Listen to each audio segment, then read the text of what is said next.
Class 5 এর বা পঞ্চম শ্রেণীর বাংলাদেশ ও বিশ্ব পরিচয় বই থেকে পড়া হচ্ছে অধ্যায় 3 আমাদের মুক্তিযুদ্ধ। সেখান থেকে 6 নম্বর পাঠে বলা হচ্ছে মুক্তিযোদ্ধাদের রাষ্ট্রীয় উপাধি, অর্থাৎ মুক্তিযোদ্ধাদের যে বিভিন্নভাবে পদক দেওয়া, বাংলাদেশের স্বীকৃতি দেওয়া, উপাধি দেওয়া, সেই অংশটা এখানে রয়েছে।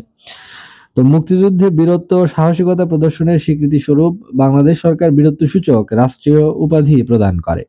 মুক্তিযুদ্ধে অসীম সাহসের সাথে যুদ্ধ করে শহীদ হয়েছেন এমন 7 জনকে বীরশ্রেষ্ঠ, যা বাংলাদেশের মুক্তিযুদ্ধের সর্বোচ্চ উপাধি প্রদান করা হয়। নিচে তাদের ছবি দেওয়া হলো, অর্থাৎ 7 জন বীরশ্রেষ্ঠের ছবি এখানে দেওয়া হলো।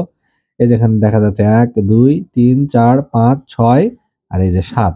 তার মাঝে যে প্রথমে কতে কে আছেন, কতে আছেন এনার নাম ক্যাপ্টেন মহিউদ্দিন জাহাঙ্গীর। খতে রয়েছেন ফ্লাইট লেফটেন্যান্ট মতিউর রহমানের ছবি এটা।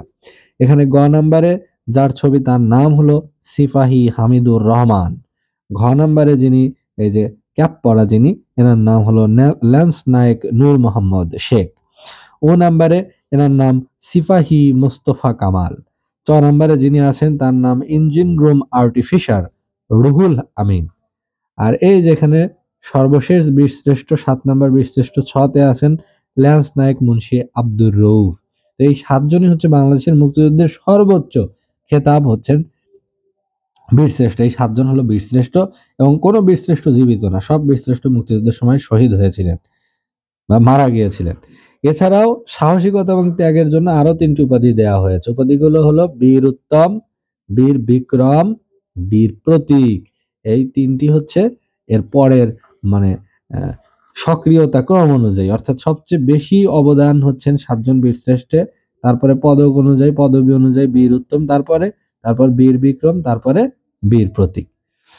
তো সকল মুক্তিযোদ্ধা এবং অগণিত মানুষের অবদানে আমরা লাভ করেছি আমাদের স্বাধীনতা। অর্থাৎ এই যে সব মুক্তিযোদ্ধা এবং অগণিত বাংলাদেশের আপামর জনসাধারণের জনসমর্থনের কারণে আমরা পেয়েছি চূড়ান্ত বিজয়, চূড়ান্ত স্বাধীনতা।